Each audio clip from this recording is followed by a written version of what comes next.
I found out my sister ruined my life during our mother's funeral. Not metaphorically. Not emotionally.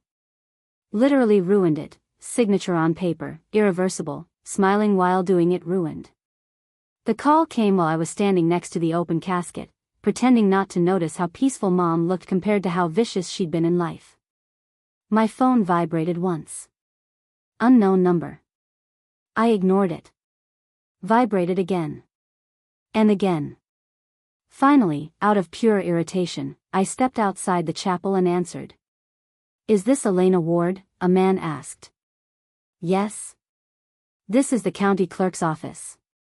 We're calling regarding the property transfer finalized this morning." My stomach dropped. What property transfer? There was a pause. Papers shuffling. The Ward house. Ownership transferred to Rebecca Ward. Signed, notarized, recorded. Effective immediately. Rebecca. My sister. The woman standing 10 feet away inside the chapel, crying just a little too loudly, gripping my arm earlier like we were allies. I remember laughing. Actually laughing. I told the clerk he had to be mistaken. I was Mom's primary caregiver for 8 years. I moved back home. I paid the bills. I gave up promotions, relationships, sleep. Rebecca showed up twice a year with wine she couldn't afford and opinions nobody asked for. The clerk cleared his throat. The documents are very clear. Your mother amended her will 6 months ago. You were removed. 6 months. That was when Mom got sick enough that she couldn't remember my name some days, but somehow remembered to rewrite her will. Or so I thought. I hung up and walked back inside. Rebecca met my eyes instantly, like she'd been waiting. Her mascara was smudged just enough to look authentic. When she hugged me, she whispered, "We'll get through this together." That's when I knew. This wasn't a mistake. This wasn't Mom's doing. This was Rebecca's long game. What she didn't know, what no one knew, was that while she was busy stealing my inheritance, I had already stolen something far more valuable from her. And by the time this was over, she wouldn't just lose the house. She'd lose the version of herself she'd worked her whole life to protect. But that comes later. For now, I smiled back at my sister, held her hand during the eulogy, and let her believe she'd won. Because revenge, when done right, needs patience. And I had nothing left to lose. The night after the funeral, Rebecca slept in my childhood bedroom like she'd always planned to. I stayed up in the kitchen, lights off, scrolling through old emails on my laptop while the house creaked around me. Every sound felt like an insult: floorboards I'd fixed, pipes I'd paid for, walls I'd repainted with my own hands. All hers now. On paper. That's the thing people don't understand about betrayal. It's never loud. It's quiet. Administrative. A few signatures. A notary stamp. A sister's smile. Rebecca thought she was clever. She'd always thought that. Growing up, she was the charming one. The liar with dimples. The kind of person teachers forgave and boys chased and consequences somehow missed. I was the reliable one. The background character. The one people leaned on and forgot to thank. So when I opened Mom's old email account, yes, I had the password, because I was the one resetting it every time she forgot. It didn't take long to find the rot. 6 months ago, right around the time Mom's meds got stronger, there was a new email chain. Subject line: just to make things easier, Red Heart. Rebecca had emailed a lawyer. Then a notary. Then a real estate agent. But the best part? Mom never typed a single word. Every message from her was sent from Rebecca's IP address. Attachments showed signatures that wobbled in ways Mom's handwriting never had. Medical appointment dates overlapped with notarization times. There were even voicemail recordings, Rebecca's voice, slowed down, slurred, pretending to be our mother. It was fraud. Clean. Methodical. Evil. And it would have destroyed her if I went straight to the police. But I didn't. Because prison would have been too easy.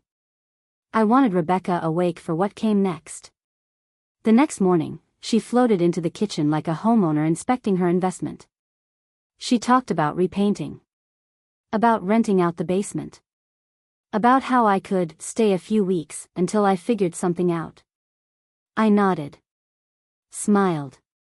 Played my part. Then I said casually, "Hey, do you remember Mom's old storage unit?" Rebecca froze. Just for half a second. But I saw it. "There's a storage unit?" she asked, too quickly. "Yeah," I said. "The one with Dad's stuff. The journals.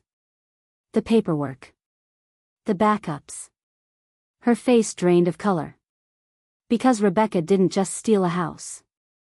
She stole it standing on a mountain of lies. And I was about to start pulling stones out, one by one. Slowly. Painfully. Publicly. That night, while she slept upstairs, I sent exactly one email. To her boss.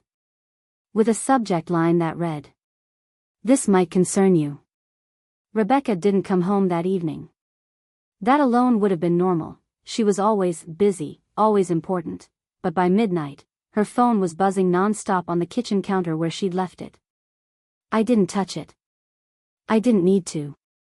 The preview notifications lit up the screen like fireworks. "Mark, HR, please call me ASAP. Linda, are you okay? Unknown, Rebecca, we need to talk about the email." The email. I slept better that night than I had in years. She finally stumbled in around 2 a.m., heels in hand, hair half fallen from its perfect shape. She didn't see me at first. I was sitting at the table in the dark, laptop closed, tea steaming gently in front of me like a scene from a bad thriller. She screamed when I spoke. "Rough day?" Rebecca clutched her chest, then immediately got angry, classic her. "What the hell are you doing sitting there like that?" "Waiting," I said. "How was work?" She laughed, sharp and brittle. "You wouldn't understand." "Oh, I think I would," I replied. "Especially the part where your company's compliance department doesn't love allegations of identity fraud, elder abuse, and falsified legal documents." She went very still. Too still. "Someone sent them documents," she said slowly. "Fake ones." "Were they?" I asked. "Because they looked real. IP addresses. Audio analysis. Time stamps." Her mouth opened. Closed. Opened again. "You did this," she whispered. I shrugged. "I sent what already existed." She lunged forward, palms slamming onto the table. "You're trying to ruin me." I finally stood. Looked her dead in the eye. "You already ruined yourself. I'm just letting the world see it." That's when she cried for real. Not the elegant, mascara-controlled version. This was ugly. Desperate. She begged. She said she'd fix it. She said we were sisters. She said Mom would be ashamed of me. That last one almost made me laugh. Instead, I leaned in close and said quietly, "You took everything from me," while smiling at my face. "I'm going to return the favor." She slept with her door locked that night. The next morning, her work email was disabled. By the end of the week, she was placed on indefinite leave pending investigation. And by Sunday, I opened the storage unit. Dad's journals were still there. But that wasn't the surprise. The surprise was the life insurance policy Rebecca never knew existed. One where I was the sole beneficiary. And one Rebecca had unknowingly committed another crime trying to tamper with. Rebecca stopped pretending after that. No more fake smiles. No more sisterly concern. Just raw panic leaking through every crack she couldn't seal fast enough. She started drinking by noon. I'd hear the clink of ice in a glass while I worked remotely from the same kitchen she now avoided. She slept late, paced at night, muttered to herself in the hallway like she was rehearsing arguments for a trial that hadn't even started yet. Because here's the thing about people like Rebecca. They don't fear guilt. They fear exposure. Her lawyer called first. Then her bank. Then the notary whose name she'd forged started returning messages, with a very different tone. Every call stripped another layer of confidence off her until all that was left was a woman realizing her own reflection was becoming unrecognizable. One evening, she cornered me in the living room. No tears this time. Just fury. "You think you're smart," she said, pointing at me like she could still command something. "You think you're in control. But you're forgetting something." "Oh," I said calmly. "What's that?" "This house is still mine. On paper. And I can make your life hell while you're still here." That's when I handed her the envelope. She didn't want to take it. I practically had to press it into her chest. Inside were copies of Dad's life insurance policy, the attempted beneficiary change request, her handwriting, and a highlighted clause outlining insurance fraud penalties. Her knees buckled. She slid down the wall and laughed. Loud. Broken. Unhinged. "I was always better than you," she said suddenly. Mom knew it. Dad knew it. Everyone did. I crouched down in front of her and said, "You were louder." "That's not the same thing." She tried to hit me. Tried. But she was drunk, shaking, exhausted, and I was done being the smaller sister. When she missed, she collapsed into sobs, nails digging into the carpet like it might anchor her. That night, she packed a bag and left. Didn't say where she was going. Didn't need to. Because 2 days later, the police knocked on the door. And this time, they weren't there for me. The police were polite. That's the part that surprised me most. They stood in the doorway with neutral faces and careful voices, like they were afraid any sudden movement might shatter what little stability still existed in the house. They asked if Rebecca had been staying here. They asked when I'd last seen her. They asked if I knew where she might be now. I answered honestly. Yes. 2 nights ago. No. What I didn't say was that I'd already packed away everything important. Documents. Backups. Copies of copies.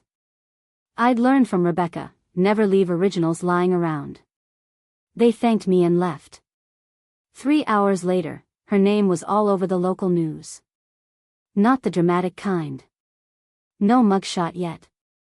Just a clean headshot from her company website and a headline that used phrases like ongoing investigation and alleged misconduct.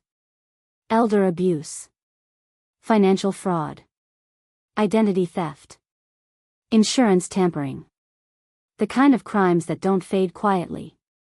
She finally called me that night. From a blocked number. I almost didn't answer. Almost. Her voice was wrecked. Hoarse. Like she'd been screaming or crying or maybe both for days straight. "They're saying I did things," she whispered. "Things I didn't mean to do." I closed my eyes and leaned back against the counter. The house felt different now. Bigger. Lighter. Like it was exhaling after holding its breath for years. "You meant to do all of it," I said gently. "You just didn't mean for it to end this way." There was a long silence. Then she said something I didn't expect. "You know Mom wasn't sick when she signed the first papers." I froze. "What?" "She knew," Rebecca continued, her voice steadier now. "Too steady. She knew exactly what she was doing when she cut you out. She told me you were too soft to survive without her. That you'd always be fine because you'd settle." My chest tightened.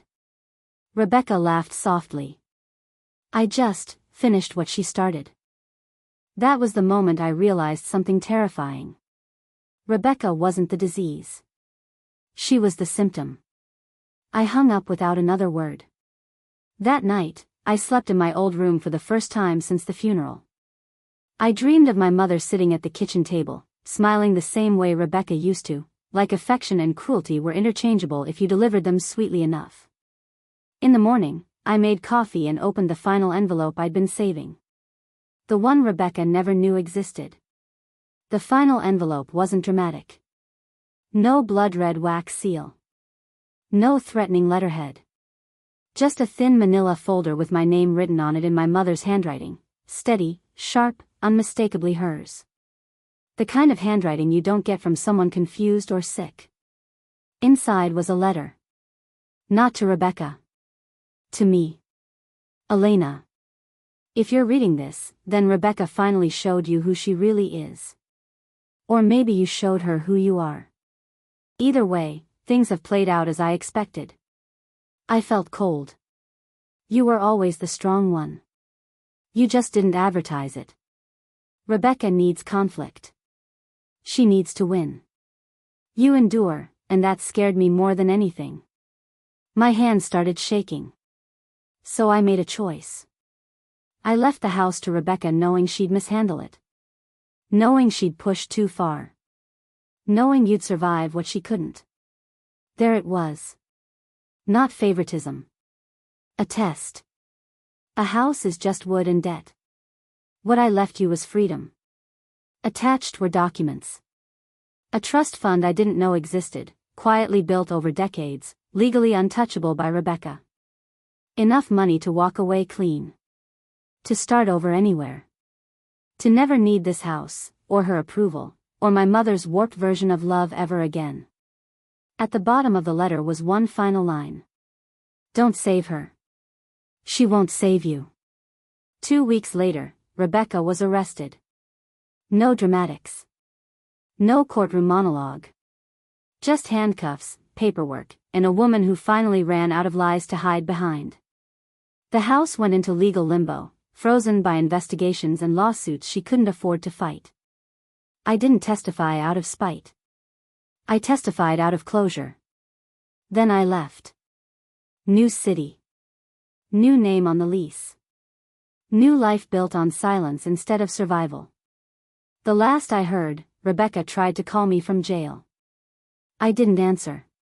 Because here's the unexpected truth no one tells you about revenge. I didn't win by destroying my sister. I won by realizing my whole family was broken long before she ever touched a pen. And I walked away anyway. Sometimes the most brutal revenge isn't taking everything from someone. It's proving you never needed any of it in the first place.